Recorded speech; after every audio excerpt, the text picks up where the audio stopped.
লোকসভা নির্বাচনের নির্ঘণ্ট এখনো ঘোষণা হয়নি, কিন্তু তার আগেই বঙ্গে কিন্তু একাধিক জায়গায় সভা করেছেন প্রধানমন্ত্রী নরেন্দ্র মোদী।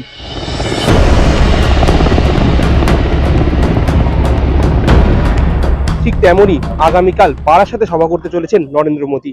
তার আগে প্রস্তুতি চলছে, শেষ মুহূর্তের প্রস্তুতি চলছে একদম জোর কদমে। আমি আমার ক্যামেরা পার্সনকে দেখাতে বলবো প্রস্তুতিটা।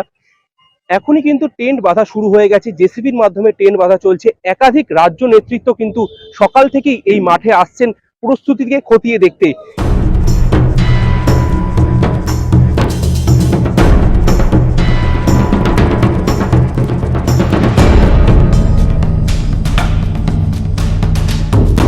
টাকা পয়সা দিয়ে আর ডিম ভাত খাওয়ানোর লোভ দেখিয়ে মানুষকে যদি নিয়ে আসেন, সেটা যদি বলেন যে বিরাট সংখ্যায় মানুষ আসবে, বাংলার মানুষও সেটা বুঝে গেছে কিভাবে এই সরকার চলছে, এবং এটাও বুঝে গেছে যে ওই দলে গেলে আপনি আপনাকে করাপ্ট হতেই হবে, আপনাকে ওই সিন্ডিকেটের মধ্যে you have to be part of it. আপনি সিন্ডিকেটের বাইরে থাকতে পারবেন না, আপনি থাকলে আপনাকে ছুঁড়ে ফেলে দেওয়া হবে।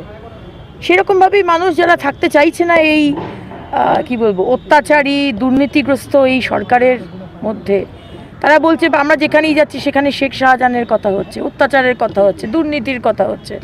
আমরা কেন সেটা শুনবো? কেন মুখ্যমন্ত্রী কোনো অ্যাকশন নিচ্ছেন না?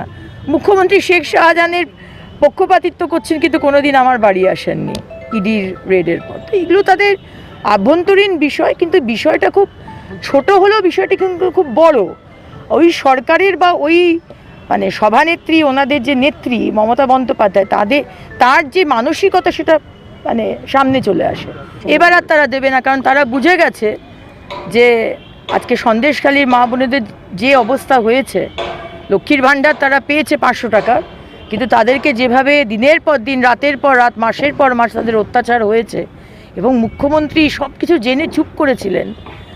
এই শেখ শাহজাহান অত্যাচার করে গেছেন, এবং আজকেও তাকে জামাই আদরে রাখা হচ্ছে। এগুলো তো বাংলার মহিলারা দেখছে। একদিকে 500 টাকার লক্ষ্মীর ভাণ্ডার, আর একদিকে আমার বাড়িটা নিয়ে নেবেন, মাননীয় প্রধানমন্ত্রী যে বাড়ি পাঠাচ্ছেন, বাথরুমটা নিয়ে নেবেন, আর সর্বোপরি আমার ইজ্জত নিয়ে নেবেন। আমাদের দরকার নেই 500,000 টাকা।